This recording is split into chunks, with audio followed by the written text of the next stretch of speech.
Hey, welcome back, Mike. Today we got Mike LaRose, ladies and gentlemen, coming back from one of the. Actually, you were the most listened to episode of 2025. Wow. Yeah. I believe it's That's episode number 83. Don't quote me on that. It's in the 80s somewhere. But when we got our year end wrap up, you uh, had a 329% more listened to episode than any other one we did last year. So, congratulations. it must be my voice. It's a podcast voice. I was going to say Yeah. it was your stunning good looks and dashing, charming personality. That could be that too. I Yeah. think that was a lot of it. So No, it yeah. was a super compelling story, and when I saw that, I got warm on the inside, man. It just made me happy because I remember sitting there doing that episode, and that was everything that I had hoped for in this podcast, as far Mhm. as having somebody that was willing, other than Chris and I, to tell their story of seeing the darkest side of life and making it through to the other side. So, once Yeah. again, we appreciate you doing that. And apparently it helped a lot of people. So, Yeah. And well, that's I think the hope and the goal with telling a story like that too is that someone can relate and maybe get some hope out of that if they're in a dark place at that time, or maybe they know someone who's going through something like that too. so if anybody's interested, definitely go back and listen to Mike's first episode. Like I said, I think it's number 83 or 88. But during that episode, I think towards the end, you and I got to talking about music and our passion as fans. Before Yeah. we jumped on here, Mike was telling me he has a very pedestrian knowledge of music. Those are my favorite kind of people, though, because Uh, all the music for me is like split in two sides. I got my musician friends who I love dearly, like Chris, shared the stage with. That's a different kind of musical connection. And I love that. But I think some of my favorite connections are with people like yourself who just have a passion for music. My dad was the first person to introduce me to the Doors and Led Zeppelin and the Eagles and the Rolling Stones. Classic rock, the people who started it all. He's like, if you want to be a hmm. musician, listen to this. This is what you want to hear. Yeah, yeah. So I think you and I we were kindred spirits in that we have a love for that same kind of music. You're wearing a Pink Floyd shirt. I'm wearing a Led Hmm. Zeppelin shirt. We knew we were going to talk about music, but we did not plan this. So that's the kind of level of commitment to listening to music as an appreciation for the artist that I think you and I both have. So where did Yeah. you get that appreciation? Did you develop it on your own? Did you get it from your parents? Well, yeah. So growing up, like I talked about when I tell my story, was like we were in the San Francisco area in the '70s, which was a kind of the ground zero for like the hippie movement and a lot of that uh, rock music that came out of the psychedelic sounds of Grateful and Dead. yeah, all those Jefferson Airplane, Starship, uh, the Rolling Stones, uh, all the Find Your Way Back is one of my favorite for that feel of that era. mhm. If you want to know what that era felt like, go listen to Find Your Way Back by Jefferson Starship. Mhm. You mentioned that band name and that song just popped in my head right away. I love Yeah, that song. Guitar, the vocals, everything. It just oozes what that yeah, era of music felt like.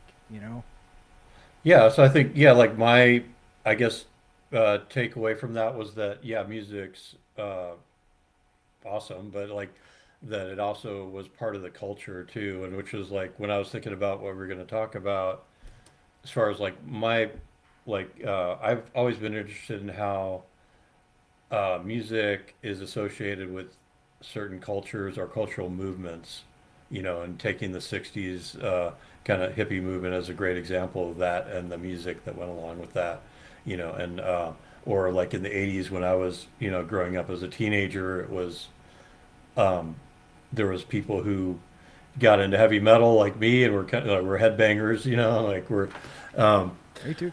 Yeah, so into more like the hard rock, the Iron Maiden, Metallica, Megadeth, uh, Judas Priest. There's so many, Guns N' Roses.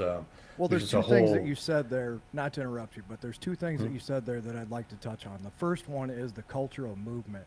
yeah, And you don't know how right you are because I didn't know this until I started kind of investigating, for lack of a better term, how music affected culture, right? mhm, It affected it so much that the hippies in the 60s and early 70s had gained so much power that it scared Washington, D.C. And yeah, that was Nixon's single biggest reason for enacting all these sweeping psychedelic drug laws was the simple fact that the hippies were going to be able to outvote his party, right?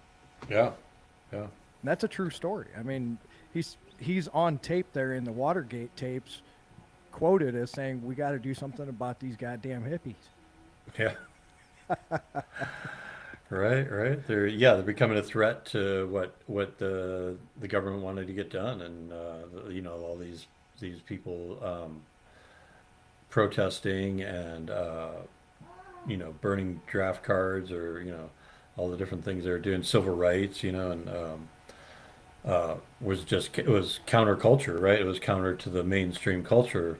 So, and that, yeah, you're right. Yeah, that I've read about that too, is how LSD, psilocybin, things like that. Once the government targeted those drugs to put a damper on that movement, that counterculture movement. And then the same thing Uh, happened in the 80s when you and I were teenagers, just on a different level where they had what they called the satanic panic, right? Where hmm, Tipper Gore got involved and you ended up with the PMRC, the Parents Music Resource Center. yeah. It got so ridiculous that it ended up in front of the Supreme Court where Dee Snyder and Oh yeah. there was a few rockers that went there and actually, Yeah. put on a suit and said, "Hey, we're not Rob Halford from Judas Priest." He ended up in court Hmm. because a kid committed suicide over Beyond the Realms of Death. Yeah. Yeah. And So they blamed it on because he cited that music in his note, or he was listening to it. something he was Yeah. listening to it when he Yeah. committed suicide. I think Ozzy ended up in the same situation over Suicide Hmm. Solution, which if Yeah. you Yeah. listen to the lyrics, Chris and I have talked about it on this show numerous times. It's an anti-drinking song, right? Hmm. Wine is fine, but whiskey's, or yeah, wine is fine, but whiskey's quicker. Yeah. Slow to death, something about, he knows the lyrics, but it's Yeah. I basically saying, too. hey, keep drinking, you're going to die, right? It's an anti-suicide song Uh, or an anti-liquor song. But the same, my point is, the same thing happened in the 80s where, they tried to convince us that music was a gateway to the devil and all it did mm, was sell more records because Mike and Mike went to whatever record store and we leafed through the bins till we found that sticker and went, this is going to be cool, yeah. right? Yeah. You wanted the one That's with that profanity or whatever it said right. on it. Yeah. The devil Yeah. horns or whatever. Yeah. Uh, well, I think that's, like with punk and heavy metal and those kind of that kind of music that started in I guess the late 70s, mid and late 70s and the 80s for sure. Um, it was like, and like with Ozzy too, like always kind of pushing the envelope for the what is taboo, or what's really gonna upset some people, and like being in so when I was going to church when I was a teenager, they would talk about that stuff too, like that.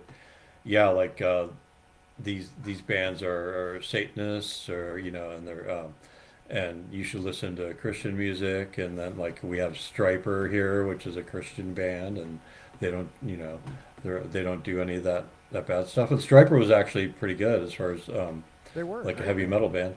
Oz Yeah. Fox is a great guitar player. Michael Sweet's a great guitar player in his own right, and he's a great songwriter. Mm. They're one of the, they were one of the examples, Mike, that I use as, of course, my heavy metal buddies, they would make. I'll back up a second. The one thing that I always had going for me is I can play a guitar, right? So all I had to do was pick it up and do what I did when you logged on here, right? Like, Mhm. I'll just play you some music and you can decide how much you want to make fun of me. But Uh, I yeah. like, I literally like everything that doesn't suck, right? I think you and I are in the same boat. If it's got a good beat and it's got a good rhythm, I don't care what genre of music it is. That's for what I like to call the layman, the Mhm. average person. I wouldn't even put you in that category. I think that basically, in a nutshell, what we're what we're looking for is to not music shouldn't be a competition, right? That's why I got into it in the first place. I love sports, but at the end of the day, it shouldn't be a competition. Mhm. And who cares what genre it is? Right, right. If a guy is playing Christian rock and that's what makes him happy, I finally remembered my point. If you can't tell, I fumble fucked my way all the way back there. But Yeah, no who problem. cares what kind of music it is? If Right. that's what makes that guy happy, then that's the point of music, is to be happy. Mhm. My mom listens to music that makes her happy that would drive me nuts. She's probably like, what? But that's what makes her happy. That's the point of music, is there's enough kinds of it that everybody's got something that they get to enjoy. But what kills me is when all of a sudden it becomes an argument about, and not even an argument. Like, let's say that you were that kind of person that you found out that I like Britney Spears, whether Yeah. I do or I don't, and then you're like, Huh. "Oh, come on, dude! What the fuck, man? You listen to Britney Spears? What are you? What are you gay? Yeah, you're lame or just lame. Because we grew up in the same era. Do you remember those guys? Well, yeah, so yeah, growing up like so high school is like there was you have your cliques or your crowds, whatever. So as a headbanger, I would not listen to Depeche Mode or the Thompson Twins or that they had this whole slew of kind of like preppy type bands. There's another name for it. You probably know like that kind of that genre, I guess. But Well, back then it was U2, just pop, right? pop. Yeah, it was more pop, I guess. Yeah. It would have been So top 40. yeah, yeah. All those. So like I would not listen to those just by reason of that like that's not cool to me. Like so I yeah like So you were that guy. yeah at that time I was for sure. I was thinking about that when you said that. I was like yeah like I've always been open-minded to genres, but really as a teenager I wasn't though. No, it was like because like the group my friend group we're into rock and heavy metal and we're not gonna And uh, of course, do that. being a heavy metal guitar or rock guitar player, Chris hates it when I call it heavy metal, but Mhm. basically we were a rock band. I was writing rock and metal riffs under his kind of rock styling voice. He had more of a southern rock kind of ten, Mhm. tendency to his voice. So Yeah. I guess, that's what lent us to the rock edge. But I was just like you, man. The music that I gravitated towards was Iron Maiden, Judas Priest, Metallica, Megadeth, Deep Purple, Mhm. Black Sabbath. Those were the bands that I loved listening Aerosmith for to. sure. Oh, for sure. Hmm. Anything that had a bit of an edge to it, right? Yeah. Yeah, But Aerosmith was the first concert I went to. I think I was about 15. Went with a couple friends and where we lit up a joint. We yeah. had pretty good seats and we lit up a joint and I was like, holy shit. Like this is like it took me to a whole another place, like I was like, okay, yeah, like I this like is this. something I like. Yeah. So it just like I felt like my universe just What year was that, expanded. Mike, so I can figure out what tour it was? Well, that would be 85. I think it was the Done with Mirror tours, Okay, maybe. yep, that was it.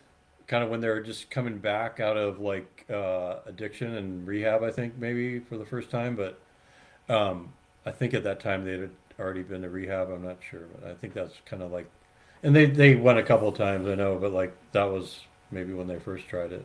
Yeah, I think that was their first go around with it. Yeah. So, and Steven Tyler really made an impression on me at that time.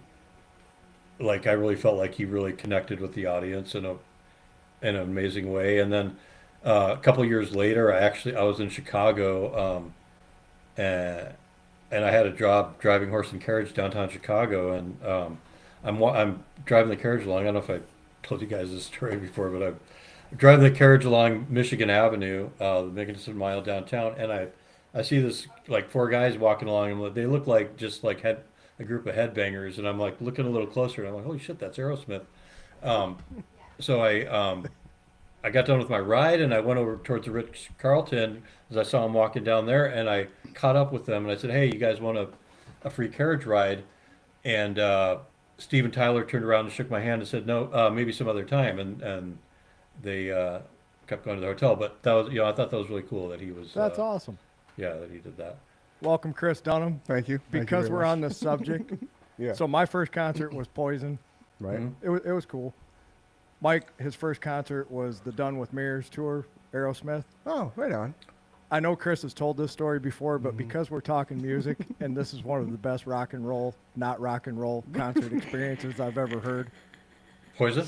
No, tell the audience No. who your first concert was, and Oh. try and do the story justice because I Okay. laughed my ass off. Okay. first So time. so obviously, Mike, you're married to Chris. So this is with the Rodardi family. Tony, myself, and then the Piles. I don't remember. If you probably remember the Piles. Cherry. Yeah, yeah. I Pile. just Okay, saw him so- recently at their Christmas. Yeah. Yeah. So the Piles. Alan got tickets to a concert at the Madhouse on McDowell in Phoenix, which is Veterans Memorial Coliseum. We got to be like, I don't know, 10, 11 years old, somewhere around there, maybe. I'd have to look at the year. But so my first actual true concert experience was Men at Work, which a lot of people, oh, Men at Work, that's great, man. Yeah, here's the problem. We're about probably 20 minutes into the show, right? They stop the concert, the band does. They turn on all the house lights. And between the drum riser and the front of the stage, they drop this giant map. And I'm not kidding you, it's a giant map. Like, Colin Hay takes out a pointer and starts educating us all on where Australia is. That was my first concert ever. And then, later in life I ended up singing real rock and roll. But that was my first true experience to a concert of a rock band. when he told that story the first time, at the end he was like, "If this is rock and roll, I don't like it." Right. It was just like, what the hell? Like, really? I don't need a geography lesson, man. That's just the first thought that popped in my head when Did Mike he was tell like, you what about the Vegemite sandwich? Dude? Yeah, Like, what the right. hell's a Vegemite sandwich? Jake had a Vegemite sandwich when he was in Australia. When he was in Japan, they got on a ship for deployment and went to Australia and legit, man, he had a Vegemite sandwich. That is disgusting. He'll never eat it again. Never ever. Yeah. That's cool. Sorry I'm late. Sold the house though, so that's a good thing. All right. Congrats. That's what I Good told way him. to good way to start off your day, huh? Yeah, second day of the year. No complaints. when that's how you make your living, you got to go when duty calls. Right. So what else were you guys talking about that I missed? We basically we're just talking started about. off, Oh, go ahead. just talking about music, and Yeah. somehow we got talking about first concerts, and I asked him what got him into music. Oh yeah. Right Did on. we ever round that out? Was it your? Yeah, I think like growing up in that culture that I grew up in, or in Oh, the yeah, San Francisco. 70s with the hippies and The hippies, yeah. there were music festivals. I remember going to music festivals. I don't remember the bands that we listened to really, but Janis Joplin lived down the street from us at one point. Apparently, like we were right in the thick of it. So Wow. there was, I remember being exposed to that. Personally, I didn't really start, I guess, listening to music or getting into music more on my own until I was like probably 14 or 15. Right, but- which is everybody. So yeah. looking back on that, Mike, what was that like living in San Francisco during that time? I know you weren't aware of it at the time because Huh. nobody's aware of their surroundings and what's going on. But looking back on it, what was that like being a kid during that time, being in the melting pot of what became popular culture? Yeah, well, it was exciting. I remember, and I remember like just like the atmosphere or the vibe, the culture was very, it seemed like there was a lot of energy, like good energy that was not only in the music, but in like these, The lifestyle. yeah, and like the ideas they had for this cultural movement, that was, I guess you call the hippie movement, but like that there was a lot of there's a free love and stuff like that too, but there was like just this like kind of brotherhood, I guess you would Yeah, say, there you maybe go. like you feeling too, like, and even as a kid, young kid, I felt like I was included in that, which was nice. So yeah, it And was a it's the concept nobody's left behind, right? So if your neighbor needed something, you would step up if you had the ability to help them, right? So yeah, yeah, yeah, more like yeah, communal right. kind of brother, Communal living. yeah. Yes, there you Hmm. go. Like the Well, the Manson reason I family. brought that up, Chris, was that Yeah. conversation first led to Nixon enacting these sweeping psychedelic drug laws, right? Oh, And then that led to the 80s with the PMRC and the Satanic Panic, but it also led to we were going in a direction of free love. We all became, we realized we needed each other, to your point. We were helping each other. Then they took away the psychedelics, and all of a sudden cocaine took over, and it was oh yeah, basically the balls world. to the wall. Yeah, I mean, Yeah. the whole popular culture changed to another movement, right? It Mm. wasn't the same anymore.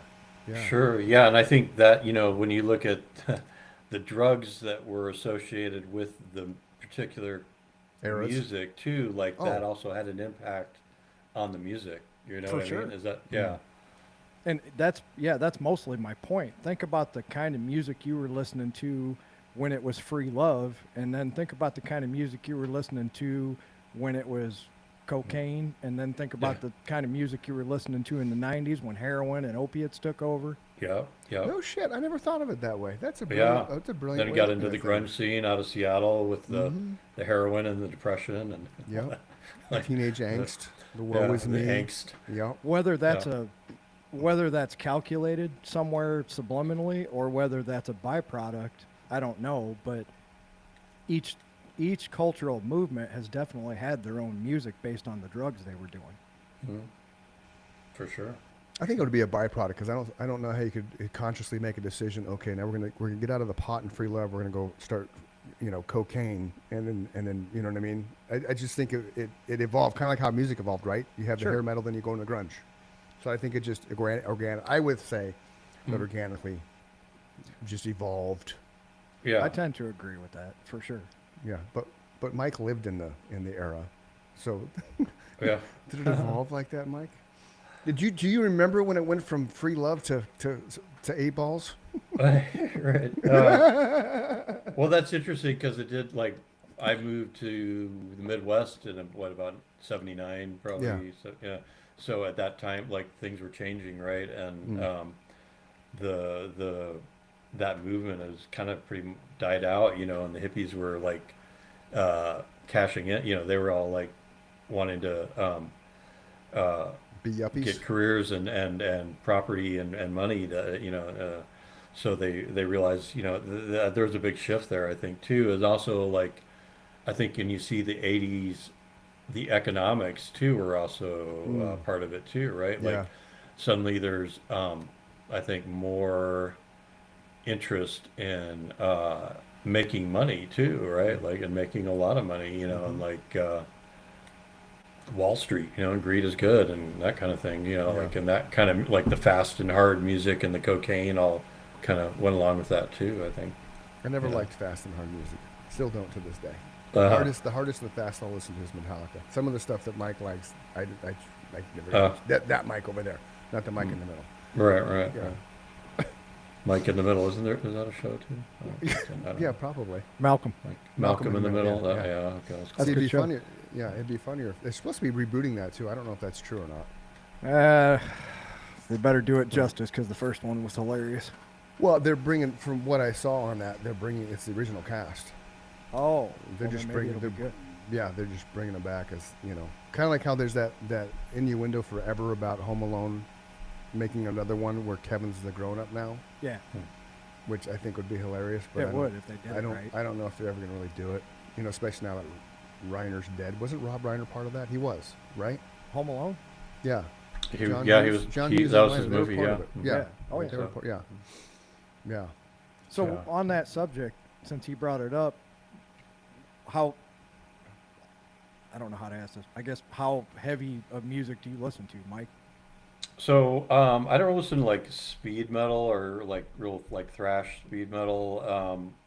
I'll get into like maybe some Danzig or something like See, that now would I be would call uh, Danzig groove metal, right? It's groove not, metal. Groove? Yeah. yeah, groove Groove metal. metal? Okay. I Mhm. never got into Danzig, man. I couldn't. I liked the That's song "Mother" just because it was dark, Mhm. but the dude listen to was just. Twist of Cain. I've You'll heard like Twisted that Cane. I've too. heard Twisted Cane. Or Those, Bullet for My Valentine, I think is that or okay. is Yeah, that? that's a Yeah, But yeah, band, right? yeah. I'd put that on sometimes just to like rock out in the car or something. But Yeah. yeah, typically it's more like Iron Maiden, Metallica, Megadeth would be like is the hardest metal I'd probably go for. But You never got yeah, into Pantera? not really. No, Yeah, I didn't either. See, I Not love really. Pantera. Yeah, I think seeing them twice helped. yeah. You know, being at the That's- concert and Okay. understanding what their message was. You know, what are you trying to get across? What are they? Mhm. What were they trying to get across, Mike? Just sheer aggressive, Yeah. tight. They were Yeah. the tightest band I ever saw. If they made a mistake, I never heard it. Wow. Yeah, they I know there was like I'd hear about them and people they seem to have like a good following, I Mm. think. But I think there was actually someone here local in Phoenix who was in that band at one point, but that I What ran into in the recovery community. But was it? Carrie uh, King? Pantera, Yeah. No, it's not. That's not Carrie King. He was What in Slayer. Slayer? That's right. so, Okay. yeah.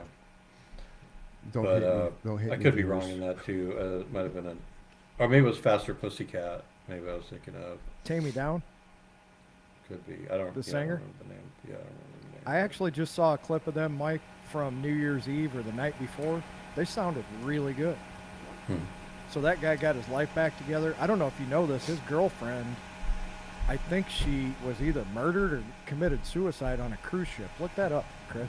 Oh, what's his name? You spell Or it what's- Taime T and A then I. down. Oh, there it is. American musician. Yeah, his girlfriend died on a cruise ship under mysterious circumstances not that long ago. The fiance of Faster Pussycat's lead singer Tammy Down has died after going overboard on an 80s themed Royal Caribbean cruise. According to her family, Kimberly Bush, 56, fell from the ship after an argument with Down. Her mother, Hmm. Carol Bunch, told TMZ. Fell from the ship, huh? Fell from the ship. It's kind of difficult to fall off a cruise ship, It but is. It is. maybe if you're really drunk and you're leaning over the ledge or something, I don't know. But that's the thing with the cruise ship deaths too, is like I sold cruises once years ago, but they're It's like, not surprising. what haven't I done? But so they Right. these cruise ship deaths, they try to keep them kind of under wraps, right, out of the media because Uh-huh. obviously it's bad press, but yeah, like it happens. So people disappear, fall overboard, and there's really nothing like, there's some gray areas as far as like law There sure is. enforcement of who's Right, because gonna you're in the water. who's going You're to in the water. investigate There's that. Yeah, especially are you in right, international especially waters? international Or, waters. yeah. Yeah, Mhm. yeah. So there she was. Yeah, I that's don't know really if that's sad. that's following. That's yeah. Okay, so there it is. The insight. Our crew immediately launched a search and rescue effort, and working with local authorities and providing support and assistance to the guests' families during the difficult time. To respect privacy of guests, we have no other additional details. I Okay. could see it's probably because of the collagen in the lips. You just like had it. Like I'm done with fake lips. Yeah, yeah. You know. Maybe like, maybe the boobs or the lips. I don't know. Yeah. and Yeah, the- stop It's doing like that, this ladies. That's chick's not gotta attractive. Yeah, go. it's not. Nobody wakes up and says, "Oh, I want a chick with collagen." It's like, lips yeah, and- like if we get a divorce, he's taking half my money, so that's not gonna. Or, were they Right. married or was it just his girlfriend? I think it was his girlfriend. But Oh, don't okay, quote me yeah. on that. Yeah, Yeah, no, they right. were saying girlfriend. They were saying Okay. girlfriend. It wasn't. It wasn't. No, a fiance. It was his fiance. Yeah, fiance. Oh, okay. Oh, March 2nd. Wow, 2 days Yeah. before my birthday. Well, it was probably a tragic accident. I mean, I don't think most people get on a cruise with the intention of dumping their fiance overboard, but No. no. You don't wake up. You don't wake up on a Tuesday and say, "Oh, I'm gonna do today," unless No, you're a I serial killer. I think there was a. I know we're joking around, but there was a lot of people who were joking around in a not funny way, and I'm Right. pretty sure he wasn't anywhere near where it happened, Hmm. and that's where the story eventually came out that he just read where she had a fight with her mother, right? Yeah. or his Yeah, mother. with his mother. Yeah, with his him and mother, his yeah. mother. Yeah, yeah. Well, and there's, I mean, she could have Peter Panned off the deck too, because you can Peter Pan off those things. It's not that hard to climb over and go. No. Yeah. You Yeah, know. if that's what you're trying to do, yeah. Yeah, I mean, and by the time somebody saw you up there, it's too late. I mean, when one of the last cruise we went on, we figured out how to do a 5K on the ship. Like I think it was the seventh floor.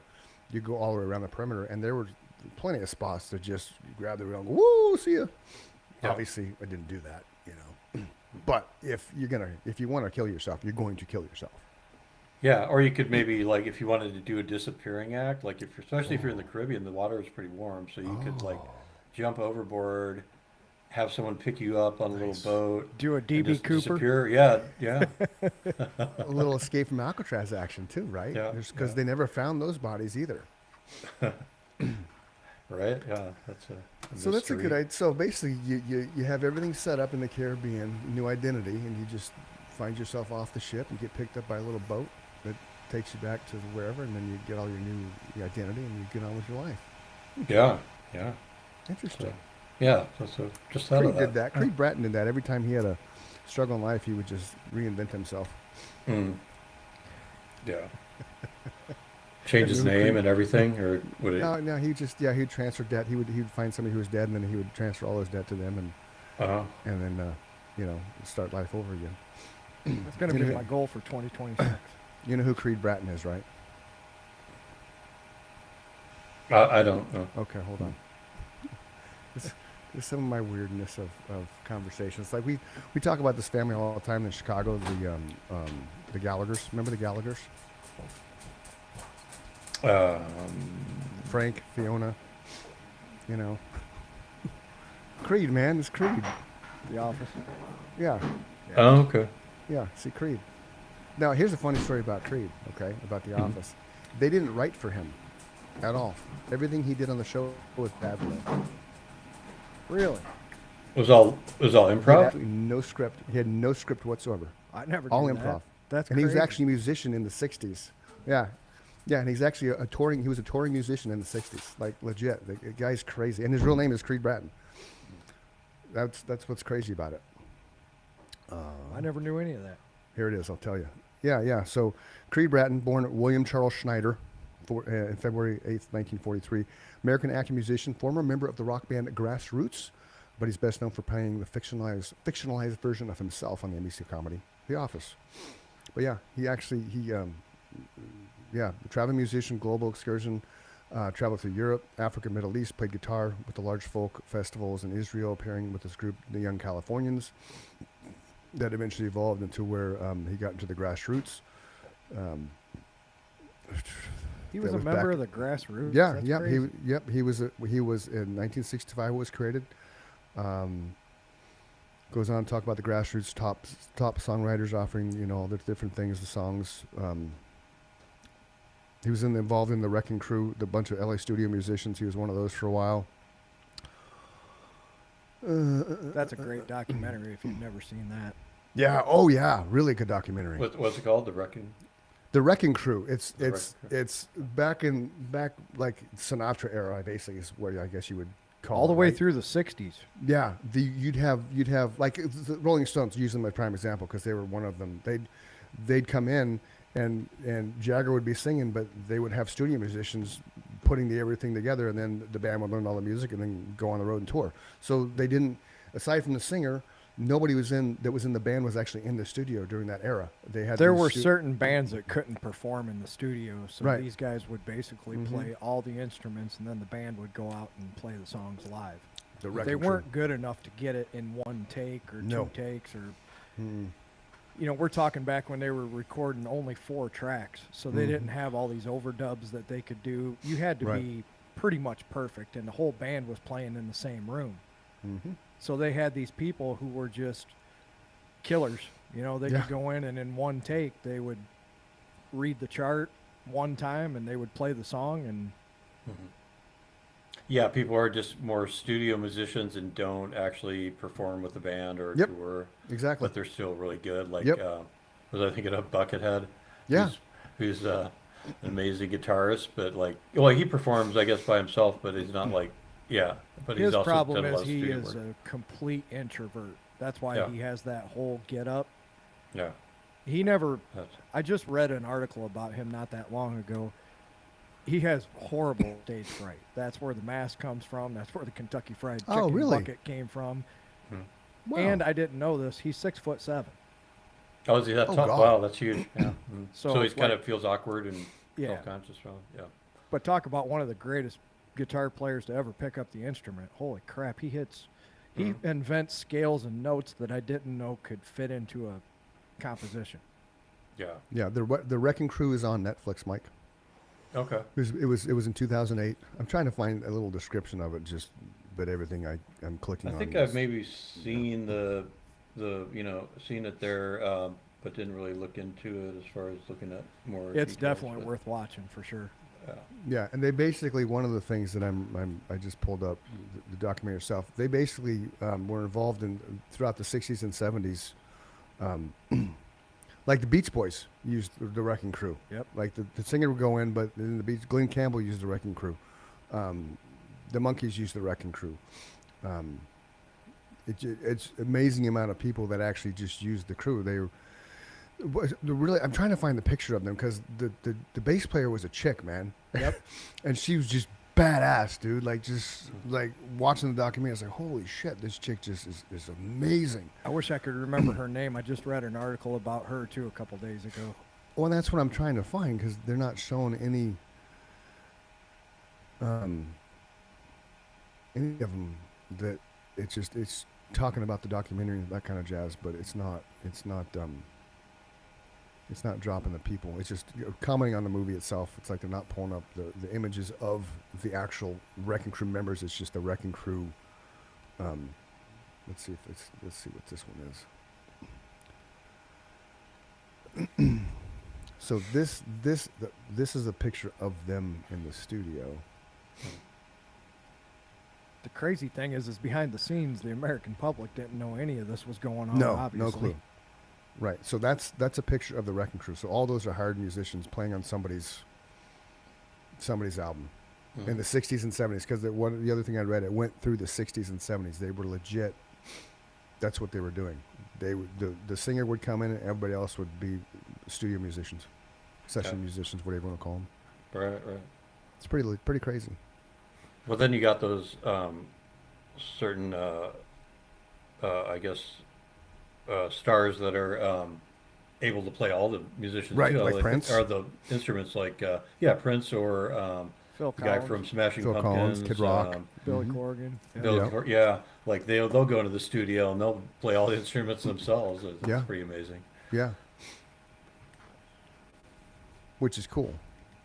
Yeah, I came across that That's- solo that Prince did again on the week after he got snubbed from the Rock and Roll Hall of Fame. We talked I about think that. you Mike. posted that Yeah. on Instagram, didn't you? Yeah, I I, was listening to that. came That- across it, so I yeah, put it up again. yeah. A lot of That's people don't amazing. know that Prince is probably the baddest guitar player to ever pick up the instrument. Yeah, but Right, according, yeah. according to the Rock and Roll Hall of Fame, he was not even in the top 100. So he showed them. He just proved that, like, check this shit out. And Yeah. that was right off the top of his head. It wasn't. Yeah, like he that was just rehearsed it. That was improv. an improv Yeah. solo. Yeah. Like, watch this shit. Yeah, he was, I Here's guess, another- a musical genius, you would say, probably, right? Like, Oh, like, absolutely. For sure. Yeah, like That if dude he had lived on been another universe. a couple hundred years ago, he would have been a Mozart or a, Mhm. Beethoven or something. But Yep. Here's a Yeah. funny Prince story. So, Weird Al, for years, wanted to do Prince's music, and even though he didn't have to, Oh. he Yeah. asked every artist permission. He did not have to, but he Yeah. felt weird if they didn't Right. accept it. Prince always told him no. Right. So they both got put up for a Grammy, and they both got put up in the same Yeah. row, right? Oh. So that's he funny. gets a letter from Prince's manager that says, "Don't look Prince in the eye." And everybody in the row got the same letter, right? It wasn't just Weird Al. Prince was just, I'm telling you, he lived in a different Prince was universe. weird.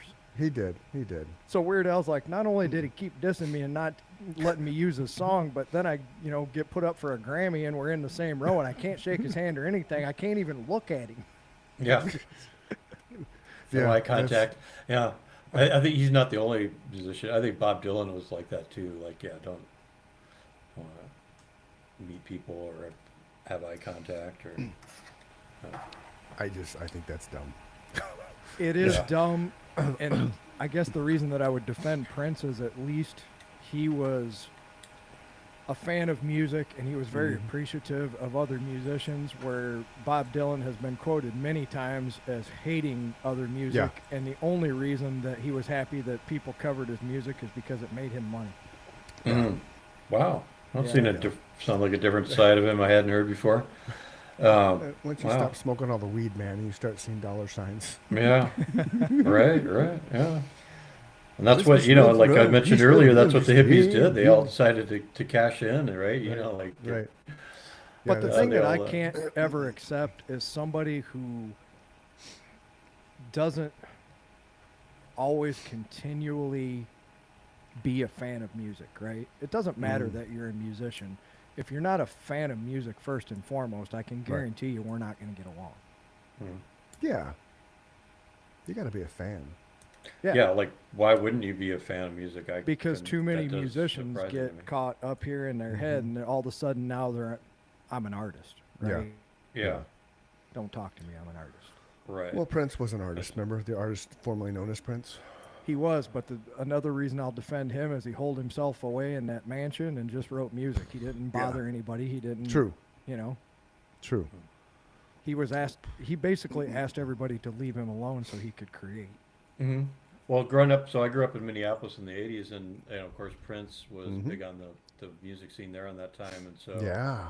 in downtown Minneapolis, he had a club called First Avenue, where some pretty big acts would play. I think he played there sometimes. I never saw him live, but a lot of people in my school were into Prince. But at that time, that wasn't really fitting in with what my group was into, so we didn't really get into Prince. But later on I came to appreciate him more, and like I did go to First Avenue. Then they had a little club right next door that was called 7th Street Entry, where local bands could play, like new up and coming acts would play. So that was just, it was it was a pretty lively music scene there. And then I had a couple of friends who were drummers too. So, and one was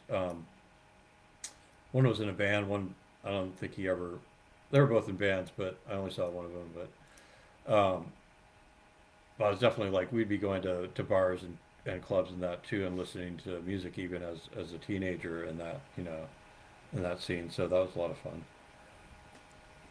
Yeah. See, I didn't really appreciate Prince till I got older either. Like everybody was introduced to Purple Rain, right? Because Purple Rain was a massive movie, #1, and Sure. right. And that So was like mid 80s. When did Purple Rain Right. come out? Like 86, 87, something like Right. I'm gonna So say that was 84, probably. Yeah. 84? Is that okay? So that was my introduction, as most people, but it probably took another 15 years or so to actually then realize what a musician he was. I didn't realize he played all the instruments probably till about 10 years ago, maybe 15 years ago, because it's not something that you would commonly know, right? But then now that he's gone, and then you start seeing all these things, excerpts of his life coming up. It's, the solo for Rock and Roll Hall of Fame. I never knew that story till it popped up on the socials in the last year. Oh, really? Yeah. Yeah, I And then remember when that happened. Yeah, and then I saw the video of them on stage, and I was like, oh my gosh, this is amazing. My appreciation for him came in the same way that it came for Pantera. A friend of mine had an extra ticket to the concert and didn't want to go Oh. by themselves, and I was Right on. like, I was in the same boat as you guys. I didn't have an appreciation for him. I knew who he was. I liked the songs that were on the radio, but not enough to go buy the music. Right, yeah, exactly. When I saw him in concert and I saw him shred on a guitar, I was like, holy shit, Eddie Van Halen could take some lessons from this guy. And I'm sure Eddie would tell you the same thing before I get all the hate mail again. Yeah. Prince yeah. was just on another level. It was like he equated to the guitar the same way Stevie Ray did for me. And Eddie's in that same boat, right? It was an extension of themselves. He wasn't Yeah. playing it. He was pulling it out of the air and giving it back to you. Mhm. It was Yeah. effortless. Yeah, I put the solo on our Facebook page. Oh, sweet. Yeah, because the actual video itself is like 6 minutes long It's outstanding. for the whole. I would like to know that, because if you watch the video, you'll see him every now and then look at Tom Petty like, I'm still going, man. Oh, yeah. It comes- Not done yet. It's like, yep, nope, not yet. Yeah, not And yet. the night that I saw him, he did Jimi Hendrix Red House. That's Oh. what blew me away. And he did the same thing, probably a 5 or 6 minute guitar solo in the middle of Red House, Yeah. and nobody in that crowd wanted that solo to end. It wasn't like people are looking at their watch, is he ever going to quit playing? Yeah. That 5 or 6 minutes went by like in an instant Yeah. because every note that he played had meaning. Yeah. No, you can tell. And the Hall of Fame one, you can completely tell how he's just lost in what he's doing, and it does. Time just you look down, the video's over. It's like, damn it, Yeah. you know. You can't believe you just listened to somebody play a guitar solo for that long. Right. That wasn't Yeah. supposed to be there. I'm sure the producers were freaking out. What are you doing? What would you say was the best concert you've ever been to date, Mike? That just So blew you away? yeah, I haven't been to a lot of concert in recent years, but that's a good question.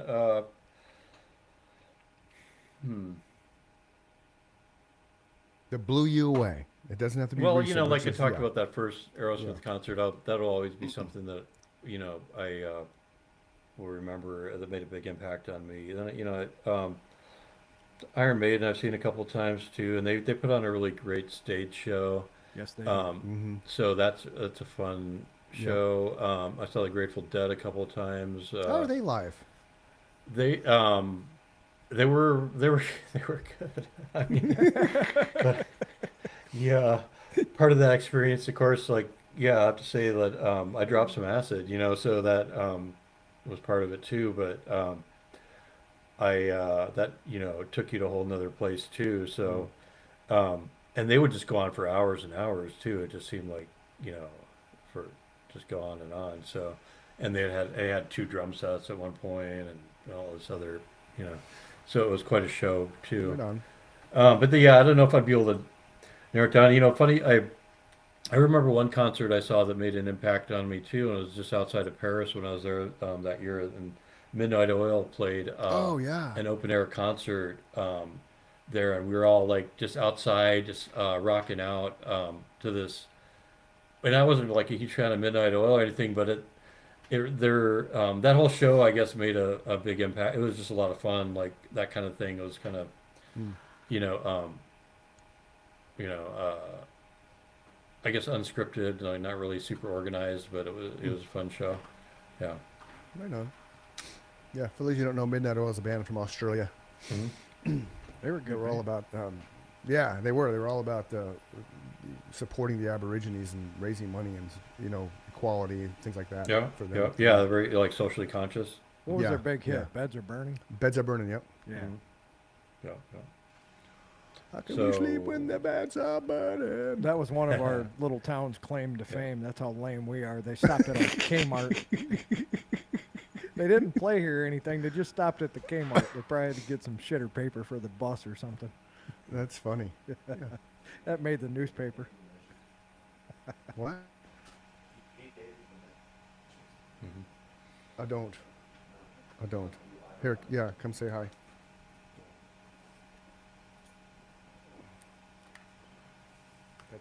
That's my. What up, Jake? What up? Hey. What's up, man? How's it Ask going, Jake brother? the concert question. Let's see what he says. Oh, it's What, good. How what's are the you? best concert you've ever been to? Live. Whoa, that's a hard one. That just blew you away. I took him to not Matchbox 20. I always do that. To Guns N' 30 Roses. seconds. 30. Well, yeah, but you fell asleep. 30 Seconds to Mars Twice. twice. The Oh, I bet second they were one good. The first one was better because it was with Linkin Park. That was at the height of 30 Seconds to Mars. Wouldn't you say? Yeah. Second. That was after This Is War album came out. Yeah. Either it's tied between the 30 Seconds to Mars concert in 2013 or Alter Bridge. Oh, yeah. 2018. Yeah. Yeah, that one. Yeah. Yeah, Alter Bridge was good. Yeah. I actually played all the songs that I knew, so it was sick. Yeah. Their set list was nice. And we were We were like right in row. front of the We were in stage. front row, yeah. Mark Tremonti's side. And you got 4 of the best musicians that have ever graced the instruments. He said you have 4 of the greatest musicians who ever graced the instrument. Yeah. Yeah, it was cool. I can always brag that I saw Guns N' Roses in concert. True. Chinese Oh, yeah. Democracy album. At Celebrity Which one? Theater. Guns N' Roses Oh, Guns N' Roses. Yeah, yeah. during the Chinese Democracy Tour when they came back for that. That was a big production. I have that shirt somewhere. The Chinese Democracy. Yeah, I have Yeah, a we concert do. shirt somewhere. Yeah, I think we seeing went along. Guns N' Roses in their Nine. prime would have been something special too. I And saw legit, that. fell In their asleep first during the time around, set. yeah. The set, like, how do you fall asleep during Guns N' Roses concert? Mhm. Chris knows mine. Mine's obviously Metallica. That changed my life. That's what made Oh, me yeah. want to be a musician for sure. 1988 on the And Justice for All tour, I was in the front row. Yeah, yeah. Oh, nice. Yeah. Right on. Queensryche opened up. That concert definitely changed my life.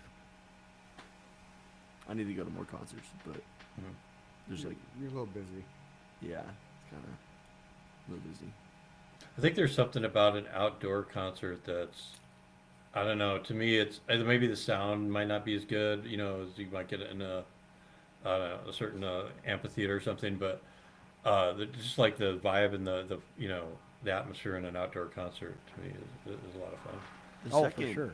The second 30 Seconds to Mars was outdoors. Yeah, cricket. Pavilion. Outdoors. Yeah. Yeah, Jared Leto was like, he's like, how are you guys standing outside of this so long? You guys are all fucking lizards. 'Cause it was like, July. it was August. like, yeah, it was like July before my first day of senior year. Huh. And it was like, I mean, to our benefit, we were in the pit, so we Yeah. had space. it was like So for those of you that are just 105. listening, the Cricket Pavilion is out in the middle of the desert in Arizona, and if you're playing there as a band in the summertime, it's going to be about 115 degrees. Yeah. I saw Steve Miller there 3 times, and the Huh. third time I saw him, he said, "I'm pretty sure I need to fire my tour manager because he keeps booking me here in August." Right. It's the wrong time of year to be playing outdoors in Phoenix for For sure. sure. well, I gotta go change the oil in my car. I gotta bounce. So, All right, good seeing you, Jake. All you right. as well.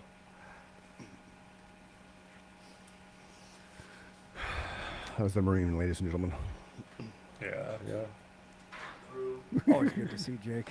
Yeah, he came. It was funny. He came home for Christmas, then he had to leave Saturday after Christmas just to come back the 31st. They made him come back for like 2 days. It's Really? like, this is the dumbest thing ever, Dad. Mm-hmm. Yeah, Yeah. it's kind of a short visit. Yep. That's why our Yeah. national debt He just bought a keeps 19 ticking up. right. He just bought a 1979 Camaro with his Trump dividend. They called it. Nice, It's nice. a project car. It's a Very project nice. car. He's Project gonna- car, so it's kind of rough. Project car. Yeah. It's it's got 4 different tires, 4 different rims, has no carburetor. What's it got? The 350? 350, small block. Okay. He registered a here the plate says Yeah. gas guzzler. He needs to throw a 454 in there, man. He's Big gonna block, I mean. he's gonna turn it into a manual. Him and his Oh, buddy, nice. him and his Yeah. buddy Tyler, back in Pendleton. They're gonna rehab it. It's his project car. I was like, right on. Yeah, He's cool, excited man. about it, and he's not. He came from me, so he's not mechanically inclined. So YouTube's his friend, and his buddies. Like he changes his own oil, all that kind of stuff. He works on his own car and shit. I'm like, right on, son. Mhm. I can change. the YouTube is tire. amazing for that shit. It is. Yeah. That's why It we're is. sitting here doing this podcast. That's Right. how we learned to Right. do it. And because of Yeah. what his job is in the Marines, he has free time. He's not going out, sniping anybody. He's accounting, supply, and logistics. So he's got his office hours, and he's got a cake job. So Teach yourself to do something else. he's got time to burn. Yeah, we told him when he was in Japan he should learn Japanese, and of course he didn't. So now he's on Duolingo learning Japanese because he wants to go back. Dude, you're there. You're there in the environment, and you don't learn it. Well, I didn't want to, Dad. It's like, okay, whatever. I'll learn it Mm. now. Yeah. Well, I got about 15 minutes left, guys, just to give you a heads up. Okay. 'Cause I do No problem. I got to go to work today, too. No So, I already went to work, man. Come on, slacker. yeah, Look, you look, got it look. done already. Yeah, that's awesome. So I want to ask you a question because come on, stupid. I follow you, obviously. We're friends. No, on. no questions. Yeah. What is that? Of an It's the extremely refresh personal rate of the nature. Camera and your light in the background. Okay. Oh, there we go. So, but I noticed from last time we spoke, Mike, Mhm. you've kind of went down a fitness path. Yeah. Like you always were into fitness because I before we had you on, Yeah. Know about them through the Rodardi family and stuff. Obviously you're an individual, but you've kind of taken a turn to the whole fitness aspect. Can you talk a little bit As far about as that? the theme of my Instagram, yeah. Yeah, Yeah, I think it yeah. was like just kind of fun, like posting different things I was doing, and that would kind of also kind of challenge me to think of something to do that I wanted to post. But so in a Hmm. way, then but then at some point I felt like I was getting too like wrapped up in the idea of I got to do something that I'm going to post, like so I kind of cooled off on it a bit, Okay. um, but I am still, yeah, I'm definitely that was probably well like a lot of what I've done this year is like boxing twice a week, Right. gyms the other days, and so they're definitely I feel like I am trying to I guess I'd say I'm trying to squeeze every drop of performance I can get out of this body while I still can. Is one, Yeah. basically, Yeah. right? You know, Hmm. um, so and part of that is just like um, finding new things to challenge myself or to keep me engaged in this fitness journey. So, Now, um, because boxing's always fascinated me, but I won't even attempt it because the degenerating vertebrae in my neck. So there's just no way. But have yeah. you actually sparred with anybody yet, or is it just more training side of it? Yeah, no, it's been a few months since I sparred. I'm about to start doing it. Honestly, the last time I did it, I got so winded after Really? like a minute that I was like, "Oh shit, I've got to get in better shape to be able to." And you're already th- in shape. Yeah, but yeah, you think you're in shape until you get in a boxing ring. And No shit. someone's trying to knock your head off, Okay. and you're moving around and punching and after about a minute, I was pretty winded, and then I only did a couple of rounds, and I realized that I need to get in better shape and also That's work on interesting. my defense and footwork too. Okay. So, That's yeah, interesting. Because yeah, next week we're having Jake Johnson back on the show. He's a boxer we had on, I think, the second year. yeah, So I never thought of that. I never thought of because you are. I mean, I no, obviously there's a lot of cardio that comes to boxing. yeah. So Right. did you watch the Jake Paul and the Anthony Joshua fight? Oh yeah. Yeah, if you could call that a fight, Yeah. I did watch it. It Yeah. was entertaining. It was so what I noticed with Jake Paul is that I think his plan coming into that match was to avoid Mm-hmm. Anthony Mm-hmm. as much as he could, try and just stay away from him. Mm-hmm. And he No noticed that question. as the rounds progressed, that he Mm-hmm. was having more trouble staying away from. And he kept Yeah, dropping his hands. Yeah. yeah, Like in the yeah. first round, he started dropping his hands. Mhm. Is that just from His being defense tired? was pretty good though. He Sure, he dodged did. a lot of blows. Yeah. But then he would get down and grab. He would either Yeah. fall to the mat or get knocked down, and he would grab Yeah. Anthony's Joshua. leg Mm-hmm. like this, which Yeah. he did that so many times. I'm Yeah. like, what's this? What are you This doing? is a They Yeah. spent a lot of strange time on his strategy. knees. He did spend a lot of time on his knees. Yeah, yeah. So it, it was, I think these are shows though. Like these are spectacles. Like Agreed. the things Jake Paul does. It's not like It's a money um, grab for sure. It is a total money grab. Yeah. They both made $92 million. yeah, I mean, and now Tyson's come out saying, I want to fight him again with no script. I had to fight where I fight because I needed the money, which everybody knew that fight was bullshit. Oh, of yeah. course. Tyson shouldn't fight again. His leg work. He just doesn't have the legs anymore. Like to get around. Like he still has his punch. I'm sure. Yeah. Like he could take a punch and throw a punch. But Yeah. like when I watched that fight, I was like his legs are just not there anymore to do what he needs to do. That's interesting. I never thought about that either. The legs.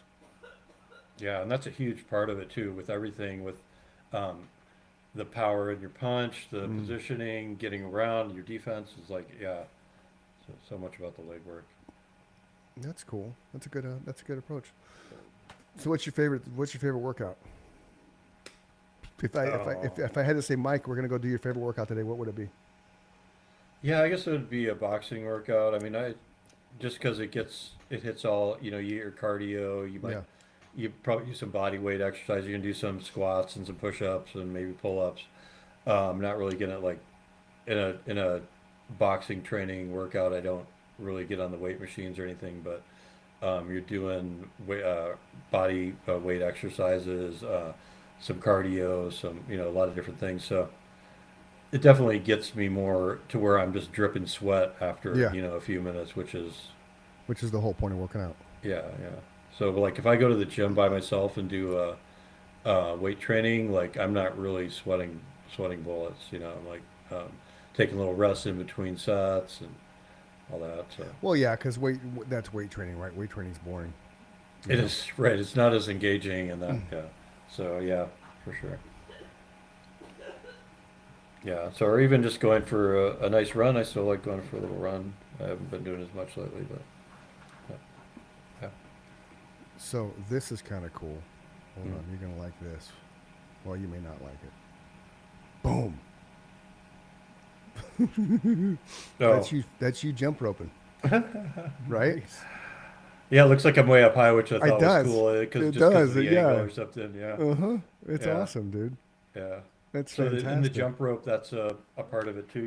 Is like getting proficient at jump rope, which is a really Yeah. great exercise. Is this when you hang upside down? Oh, Oh, that's just the I monkey think those bars. are the Okay. monkey bars there. Yeah. Yeah. Yeah. Which EOS? Which EOS do you work out at? I don't go to EOS anymore. That one was the one on Warner and McClintock over in Okay. Tempe, but I canceled Okay. that because I just wasn't hardly using Gotcha. it. So it's Vasa I go to when I go to the gym, which is a Gotcha. nice, yeah, they have a really nice gym over here on Alma School in Ray. That's over at Iron There Gloves he is boxing. in Tempe. Yeah. Okay. And getting better at the speed How bag hard is too has that? been something like I don't know if that was my last one, but like if you noticed, like the first time I This was posted a six. speed bag, This was November 23rd, 2025. yeah, So so about that's probably the 2 latest months one. ago. Like if you go back and look at my earlier speed bag, I'm a lot slower. So like I've also been able to That's cool. get up to speed with that. Yeah. How much of that is cardio? I'm like, how much is your heart pumping from doing that? That's not too strenuous with the cardio, but with like the shoulders and the Mm. arms, like that can be, Okay. tiring after a time until Yeah. you get a little more, fitness there. Right on. That's Mike Rose. You're going to follow Mike on Instagram. There he goes. There's his LaRose Fitness. Yeah, yeah. I don't know. I was looking for a different handle, and that seemed because it is. Yeah, definitely the fitness is a big part of the theme, I guess. So, yeah, Yeah. Well, I mean, it was same for me when I stopped drinking. It's just you dive into fitness. You got to do something with yeah, your time. You got to yeah. occupy your With mind somehow. being older and not being in partying anymore, not. I think you see people go in different directions as they get like around Yeah. our age. They're gonna become day drinkers and all the time drinkers, maybe, Yeah. or they're gonna get really into fitness. Yeah. You know? Right. It's It's like, it's a spectrum. Which end of the spectrum are you on? or like what I don't know what you're doing if you're in between. If you're not doing either of those things, what the hell are you doing? But That is a Um, true story for a lot of people, though. A lot of people redline it all the way to the end. yeah, as far as the drinking, Yeah. or, yeah, Yeah. Mhm. There are some moderate. I would consider myself a moderate. I'm Yeah. somewhere in the middle. I try and take care of myself, but I also still have a good time. So, Right, but you're not drinking a six pack either. You have a beer and you're done. yeah, I'm definitely not drinking to the point where I'm blacking out anymore because Right. that's not fun. No. Chris knows where I spent my New Year's Eve. I was watching high school basketball. So, yeah, things have changed. Yeah. Yeah. Yeah. Nick and I were watching what was it, Lost? A few episodes of Lost, and Oh yeah. Did you watch it when it first came out? no, Or- we just stumbled on it. Oh, in really? Yeah. Ah. We're in season 4 now. Dude, That that's was one of a the show that best like shows before, ever. yeah, it was like before streaming really took off, and like, but it was like a show that would have been a streaming show, like as far as like it kept people coming back for many seasons, Yeah. to watch Yeah. it. So Yeah, you'll really enjoy it, man. That's a Yeah. We're towards the end of the 4th season. We just wrapped up Nurse Jackie, which was interesting. You ever seen that one? Nurse Jackie? Yeah. Oh yeah, that was a great Yeah. Nurse series Jackie? too. Oh, yeah. With Edie Falco. Yeah. Yeah. Yeah. Yeah. That's coming back for another season. That's why we watched it. Sweet. Yeah. It'll be interesting to see where they pick that up because, if you watched the last scene of the last episode of season 7, it's like, all right then. Yeah, she's such a great actress, and that's Yeah. a perfect role for her. Yeah. Yeah. Cool. Anything else you want to add there, Mike LaRose? no, not to yeah. No, I don't know what's coming up. We got some good shows coming up around town. You guys keeping tabs on that? Or I don't. well, I you're in don't. I you're in don't. Michigan or something, aren't you, Mike? He's in Where are you at? Illinois. I'm in Illinois. Arizona. Illinois, yeah. Yeah. Well, yeah, no, well, I have to say that I wanted to add that Chicago also had an impact on my, I guess my musical, develop or my, experience. The band Chicago. No, being in Oh, Chicago okay. and being exposed to blues and jazz too, like more, especially more, probably more blues, but the blues and jazz scene in Chicago, it probably still Outstanding. is, was amazing, like in going to little bars and clubs and hearing these bands and musicians, or just the jazz improv and Yeah. stuff too. That was a whole nother part. So, I think with the music too, like being able to, uh, well, my life being in different areas and different times and getting exposed to these different um, genres of music too was really great for my, I guess, appreciation of music too, and like, um, so I really benefited from that, like being in different areas during different times when music was, or even, going out to Seattle in 1992 and seeing some local bands, and I never got to see Nirvana or Literally Stone Temple witnessing Pilots. history at that time. Mm-hmm. Yep. Yeah, but just kind of getting a taste of the flavor and the culture, and so That's yeah. one thing that when Chris and I were in Nemesis, we were hyper aware of what was going on at the time. Mm-hmm. Mm, We used to sit and talk about how much good music was coming out. It was like just one banger album after another. yeah, You knew that you Yeah. were living through a special time because there was so much, you were just inundated with just so much good music. yeah, And the other thing that I noticed talking about, you living in Chicago and the guitar playing and the jazz, and mm, when I moved to Arizona, I noticed right away that there was a sound that came out of this part of the country Yep. that nobody else grabbed onto.